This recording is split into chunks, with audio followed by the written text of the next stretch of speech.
के जिलाध्यक्ष प्राण सिंह जी, मंच पर उपस्थित पूर्व विधायक अरिमर्दन सिंह जी, संचालन कर रहे कुंभकर्ण यादव जी, बाबा साहब वाहिनी अंबेडकर जी के नाम से जो बाबा साहब वाहिनी बनी है, उसके राष्ट्रीय सचिव हरि सिंह वर्मा जी, गयन सिंह कुशवाहा जी, राजा भैया प्रजापति जी, छक्कन हाजी साहब, अजय सिंह लोजी जी, राजू राजपूत जी, श्रीमती अंशु शिवरे जी, भागीरथ जी, अर्पित यादव जी, बाबू मंसूर जी, पूर्व जिलाध्यक्ष उपेंद्र सिंह जी, करण सिंह राजपूत जी, हिनेश राजपूत जी, गौतम शर्मा जी से लेकर के बड़ी संख्या में हमारे सभी समाजवादी पार्टी के नेता जो उस मंच पर हैं, सभी नेता, सभी पदाधिकारी और इस चुनावी सभा में उपस्थित बड़ी संख्या में हमारे आदरणीय बुजुर्ग, किसान भाई, नौजवान साथी, माताएं बहनें और पत्रकार बंधुओं, मैं सबसे पहले आप सबका धन्यवाद और आभार प्रकट करना चाहता हूं। मैं बधाई देना चाहता हूं कि अभी कुछ दिन पहले ही बहुत ऐतिहासिक कार्यक्रम हुआ था। जब मैं रथ के साथ आया था, बहुत ऐतिहासिक कार्यक्रम हुआ था। उसी समय भारतीय जनता पार्टी को पता लग गया था कि बुंदेलखंड की जनता इस बार परिवर्तन चाहती है, और मुझे पूरा भरोसा है कि इस बार भी बुंदेलखंड की जनता इतिहास लिखने का काम करेगी। जहां 14 में, 17 में, 19 में बड़ा समर्थन भारतीय जनता पार्टी को मिला। ये डबल इंजन की सरकार जब से आई है, ये डबल इंजन की सरकार जिसने हर एक को धोखा देने का काम किया है, इतना झूठ बोलने का काम किसी सरकार में नहीं हुआ होगा जितना इस भारतीय जनता पार्टी की सरकार में हो रहा है। अभी मैं झांसी होकर के आया हूं। झांसी में भी ऐतिहासिक कार्यक्रम था। झांसी के लोग अब झांसे में फंसने वाले नहीं हैं। बताओ, यहां महोबा के लोग तो झांसे में नहीं फंस जाएंगे। इनके नेताओं के आपने भाषण सुने होंगे। इनके नेता लगातार बड़ी बड़ी बातें कर रहे हैं और इतने बड़े सपने दिखा रहे हैं जिसकी कोई कल्पना नहीं कर सकता है। इनके नेताओं ने जितना झूठ बोला है, शायरी राजनीति में किसी ने इतना बड़ा झूठ बोला होगा। याद कीजिए हमारे किसान भाई, जिनको इन्होंने कहा कि सरकार बन जाएगी तो हमारे किसानों की आय दोगुनी हो जाएगी। बताओ, किसी किसान भाई की आय दोगुनी हुई हो तो बता दो। जो पैदावार की, उसकी भी कीमत ये सरकार नहीं दिला पाई। चाहे अगर कुछ भी पैदा किया होगा किसानों ने, न सरकार ने सरकारी खरीद की और ना ही खरीद के लिए केंद्र खुलवाए, और जब फसल तैयार हो गई तब भी सरकार ने मंडी से लेकर के किसी का इंतजाम नहीं किया। सरकार ने किसी भी किसान की कोई खरीद नहीं की, पूरी की पूरी किसानों की लूट हो गई। और अभी जब खाद खरीदने का वक्त आया तो बताओ किसान भाइयों, किसी को खाद मिली हो तो बता दो, डीएपी मिल गई हो तो बताओ, और अगर खाद की बोरी लेकर के भी आए होंगे तो उसमें से भी चोरी हो गई। 5 किलो की चोरी हो गई। पता नहीं कहां से भारतीय जनता पार्टी ये चोरी सीख करके आई है।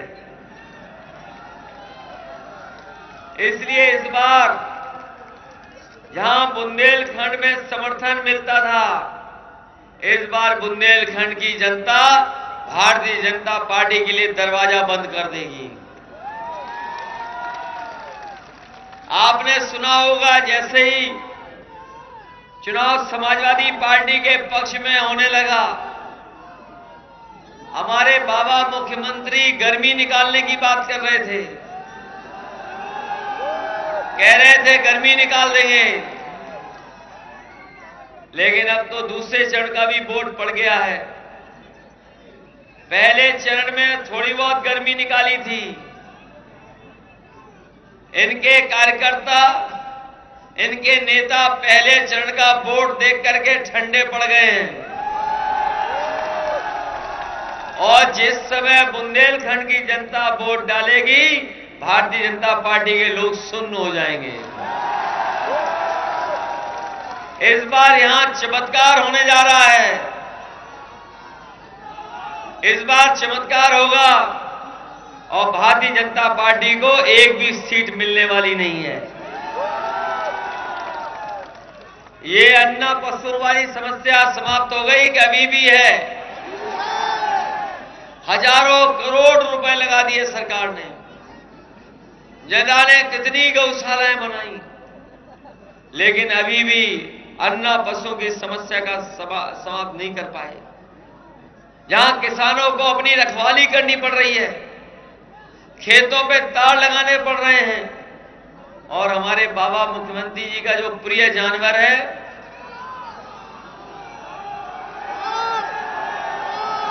उसने भी बहुतों की जान ले ली है। अभी हमीरपुर के लोग बता रहे थे, वहां भी जान ली है, झांसी में भी जान ली है, और हो सकता है महोबा में भी किसी न किसी की जान ली हो। इसलिए समाजवादी पार्टी ने तय किया है, अगर जानवर के मारने से, सांड के सींग के मारने से अगर किसी की भी जान गई होगी, तो सरकार से 5 लाख रुपए से उसकी मदद करने का काम करेंगे। ये नौजवान साथी जानते हैं, हम इनको भरोसा दिला के जा रहे हैं कि अगर मुख्यमंत्री जी कह रहे गर्मी निकाल देंगे तो समाजवादी सरकार बनेगी, तो सरकारी नौकरी, फौज में नौकरी और पुलिस की भर्ती की नौकरी निकालने का काम समाजवादी लोग करेंगे। और हम आपको ये भी भरोसा दिलाते हैं कि 11 लाख पद अभी खाली है, नौकरियां खाली है सरकारी। एक एक नौकरी निकाल करके अपने नौजवानों को देने का काम समाजवादी सरकार में होगा। हमारे बाबा मुख्यमंत्री की अगर आज शक्ल देखी होगी तो आप पता लग जाएगा क्या हुआ है, और अगर शाम को देख लोगे, क्योंकि वोट पड़ चुका है दूसरे चरण का, ये दूसरे चरण का वोट पड़ चुका है। अगर अभी मोबाइल खोल करके, टीवी खोल के देख लेना, उनकी शक्ल पे 12 बज गए हैं। और हमारे बाबा मुख्यमंत्री ने बताओ, बिजली का बिल भेज करके आपको करंट मारा कि नहीं मारा? जब भी बिल आता होगा बिजली का, तो आपको करंट लगता है कि नहीं लगता है? इसलिए समाजवादी पार्टी ने तय किया है कि जब सरकार बनेगी तो 300 यूनिट फ्री होगी, किसी को बिल नहीं देना पड़ेगा। और साथ ही साथ हम अपने किसानों को भरोसा दिलाते हैं कि उनको सिंचाई के लिए कोई पैसा नहीं लगेगा, पहले की तरह सिंचाई माफ होगी, और पूरे की पूरी सिंचाई और बिजली का बिल माफ करने का काम समाजवादी लोग करेंगे। जैसे 300 यूनिट की बात की, बाबा मुख्यमंत्री जी को समझ में नहीं आ रहा क्या करें। उन्होंने भी कहा है कि कुछ माफ करेंगे, लेकिन 4.5 साल और 5 साल बिजली नहीं बनाई, केवल बिजली का बिल बढ़ाया है। और किसी ने अगर बिजली बनाने का काम किया उत्तर प्रदेश में सबसे ज्यादा, तो वो समाजवादी पार्टी और समाजवादी सरकार में। याद होगा आपको, बड़े बड़े उद्योगपति बुलाए गए लखनऊ में, और लखनऊ में बड़ा बड़ा कार्यक्रम किया गया और समझौते हुए, दस्तखत हुए, और यह फैसला लिया गया कि 5 लाख करोड़ के उद्योग और कारखाने लगेंगे। बताओ महोबा वालों, आपके यहां भी बड़े बड़े कार्यक्रम हुए हैं प्रधानमंत्री जी के, डिफेंस कॉरिडोर की जगह ली गई होगी कहीं, और बताया जा रहा था कि पता नहीं क्या बनेगा यहां पर। कोई कह रहा था मिसाइल बनेगी, क्या बनेगा पता नहीं, क्या क्या बनाने की तैयारी थी। बताओ, डबल इंजन की सरकार ने कुछ बनाया हो तो बता दो। और 5 लाख करोड़ के झूठे सपने दिखाए, अगर एक भी कारखाना लगा हो तो बता दो। यहां पर समाजवादी सरकार थी तो काम होना शुरू हो गया था, सड़कें बनना, पुल बनना, अस्पताल बनना, बस स्टैंड बनना, और ये एम्बुलेंस भी चला दी थी जो गरीबों की मदद की है। ये एम्बुलेंस भी समाजवादियों की देन है। 100 नंबर वाली जो पुलिस को गाड़ी दी थी, ये भी समाजवादियों की देन है। बाबा जी ने जब से नंबर बदला है 100 का 112, हमारी पुलिस को भी कबाड़ा कर दिया। और इस सरकार में डबल इंजन में कोई चीज डबल हुई है तो भ्रष्टाचार डबल हुआ, और कोई चीज डबल नहीं हुई। आपने तस्वीर देखी होगी, टीवी पे देखा होगा कि बाबा मुख्यमंत्री लखनऊ में कंप्यूटर बांट रहे थे, लैपटॉप बांट रहे थे, टैबलेट बांट रहे थे, और स्मार्टफोन बांट रहे थे। बताए लाखों बांट दिए उन्होंने। महोबा के नौजवानों, बताओ तुम्हें हाथ लगा कुछ? और समाजवादियों ने जो बांटे थे वो अभी भी चल रहे होंगे कहीं ना कहीं। इस कोरोना के समय पर वो काम आए होंगे, आपकी मदद की होगी, लेकिन बाबा मुख्यमंत्री जी ने किसी को नहीं दिया। और वो देते भी कैसे, वो खुद चलाना नहीं जानते। और इधर आपने देखा होगा कि मोबाइल से बहुत सारे कारोबार हो रहे हैं, नए तरह की चीजें, नए तरह का कारोबार कंप्यूटर से, मोबाइल से भी होने लगा है।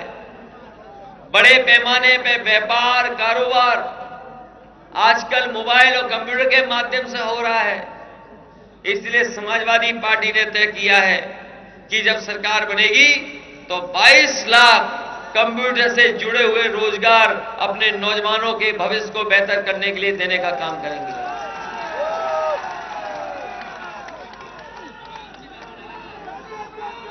ये हमारे बीएड वाले, बीएड और टीईटी वालों ने तो पढ़ लिया होगा हमारा मैनिफेस्टो। कितने सालों से आंदोलन कर रहे हैं आप, कोई सुनवाई नहीं हुई। आपकी भी समस्या का समाधान समाजवादी सरकार में होगा।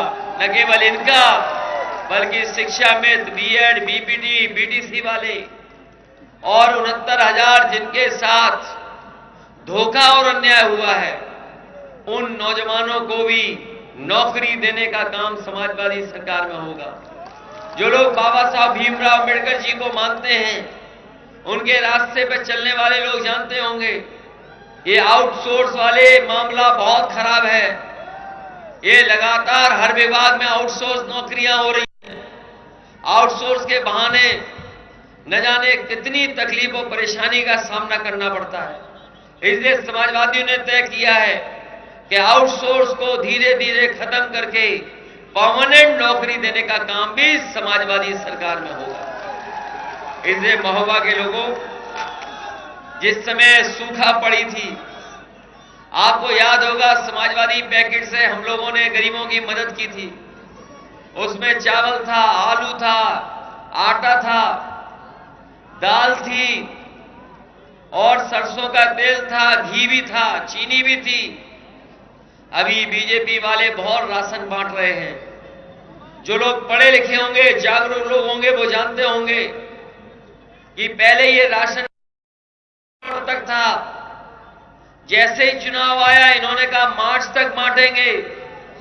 हम इनसे पूछना चाहते हैं कि अगर आप मार्च के बाद भी देना चाहते थे तो आपने दिल्ली के बजट में पैसा क्यों नहीं रखा? और पैसा इसीलिए नहीं रखा क्योंकि वो जानते हैं कि मार्च के बाद इनकी सरकार बनने वाली नहीं है। हम अपने गरीबों को भरोसा दिला के जा रहे हैं। जिस तरीके से पहले समाजवादी पैकेट बांटता था, समाजवादी सरकार में पैकेट दिया जाता था गरीबों को, जिसमें दाल थी, चावल था, आटा था, सरसों का तेल, घी, चीनी और बहुत सारा दूध का एक मिल्क पाउडर भी था। समाजवादी सरकार बनेगी तो उससे बेहतर अपने गरीबों को पौष्टिक राशन या खाने का इसी तरह का पैकेट गरीबों को दिलाने का काम समाजवादी सरकार में होगा। और ये मार्च वाला हिसाब किताब नहीं होगा। जब तक समाजवादी सरकार रहेगी, इसी तरीके से गरीबों को खाने का सामान देने का इंतजाम समाजवादी लोग करेंगे। इसलिए हम आपसे विशेष निवेदन करने आए हैं। समाजवादी लोग तो माता बहनों को पेंशन भी दे रहे थे, 500 रुपया। जब से भाजपा की सरकार आई, इन्होंने पेंशन छीन ली, पेंशन बंद कर दी। समाजवादी पार्टी ने अपने संकल्प पत्र में लिखा है कि सरकार बनने पर 500 की जगह 3 गुना किया जाएगा, 1500 महीना और साल का 18,000 रुपया अपनी माताओं बहनों की मदद करने का काम करेंगे। ये जिला वो है जहां किसानों ने सबसे ज्यादा आत्महत्या की है। ये किसानों का अगर सबसे ज्यादा आंकड़ा निकाला जाएगा आत्महत्या का, तो इसी जिले में निकलेगा। हमने अपने सभी नेताओं के घर घर भेजा था और जो कुछ मदद हो सकती थी मदद करने का काम किया था। हम आपको भरोसा दिलाते हैं कि इस सरकार ने तो मदद नहीं की है। इन परिवारों की अगर मदद भी करनी पड़ी तो समाजवादी सरकार में मदद करने का काम करेंगे। ये भारतीय जनता पार्टी के लोगों ने तो ऐसे काले कानून लाने का काम किया था जिससे हमारे किसानों की जमीन छिन जाती। ये तीनों कानून जो आए थे, ये लागू हो जाते तो हमारे किसानों की जमीन छिन जाती। किसान खेती नहीं कर पाता, खेत पे मजदूर बन जाता। हमारे किसानों ने आंदोलन किया और न केवल उत्तर प्रदेश के किसान बल्कि देश के किसान एकजुट हो गए और अंततः सरकार को पीछे हटना पड़ा। किसान पीछे नहीं हटे, लेकिन सरकार पीछे हट गई है और तीनों कानून वापस हो गए हैं। लेकिन यह मत समझना कि तीनों कानून वापस हो गए। ये सरकार हो सकता है फिर ले आए, लेकिन समाजवादी सरकार बनेगी तो कोई भी ऐसा काला कानून उत्तर प्रदेश में किसानों के ऊपर लागू नहीं हो सकेगा। और आपको याद होगा आंदोलन में 700 से ज्यादा किसान शहीद हुए, 700 से ज्यादा किसानों की जान गई, एक भी परिवार की मदद नहीं की। समाजवादी पार्टी ने तय किया है सरकार बनने पर उन परिवारों की 25 लाख रुपए से मदद करने का काम करेंगे। और जिस तरीके से हमने देखा है पहले चरण से और दूसरे चरण में भी जो सूचना आ रही है, ये भारतीय जनता पार्टी के लोग कान पकड़ करके अगर 700 बार भी उठक बैठक लगाएंगे तब भी किसान इनको माफ करने वाले नहीं हैं। बताओ किसान भाइयों, माफ करोगे आप? इन्हें माफ करोगे जिन्होंने डीजल महंगा कर दिया, पेट्रोल महंगा कर दिया और सरसों का तेल भी महंगा कर दिया। समाजवादी पार्टी का पता कर लेना, हमने कहा है मंडियां बनाएंगे, जो हमारे किसान सरसों पैदा करते हैं उनकी मदद करेंगे, तिल पैदा करने वाले किसानों की मदद होगी। और अगर हमें सरसों के तेल को निकालने के लिए बड़ा कारखाना लगाना पड़ा तो चाहे 100 करोड़, 200 करोड़, 300 करोड़ की भी सब्सिडी देनी पड़ी, देंगे। जिससे कि सरसों का तेल ही बुंदेलखंड में होने लगे और हमारी कीमतें भी कम हो जाएं। इसलिए बताओ, मदद करोगे कि नहीं करोगे? इस बार इतिहास बनाना है कि नहीं बनाना है? जिन्होंने बुंदेलखंड को धोखा दिया उन्हें सबक सिखाओगे कि नहीं सिखाओगे?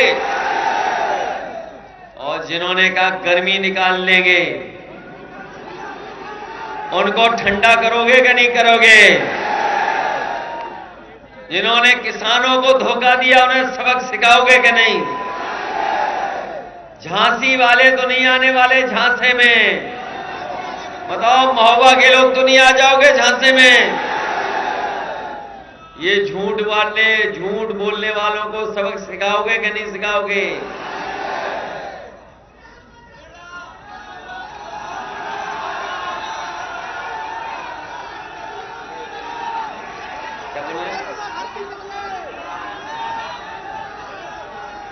इसलिए महोबा के लोग इस बार लग रहा है, महोबा के लोग पूरी तरीके से तैयार हैं इस बार। बताओ, तैयार हो कि नहीं? पहले भी समाजवादियों ने काम किया था महोबा में। अगर हमें महोबा को एक्सप्रेसवे से जोड़ना पड़ेगा तो महोबा को एक्सप्रेसवे से जोड़ने का काम करेंगे। और ये हमारा छोटा जिला है, याद करो, समाजवादी सरकार थी तो तमाम विकास की योजनाएं दी गई थी और सबसे पहला सोलर से बिजली बनाने वाला प्लांट भी अगर कहीं लगा था तो महुआ में लगा था। अगर हमें सबसे पहले बिजली की सुविधा और 300 यूनिट बिजली माफ का फैसला लेना पड़ा तो सबसे पहले महोबा जिले में लेकर के समाजवादी लोग सुविधा देने का काम करेंगे। ये लोग कहते हैं कि पैसा कहां से आएगा। आपने देखा होगा, एक बैंक से पैसा लेकर के भाग गया भगोड़ा, 28 बैंकों का पैसा ले गया।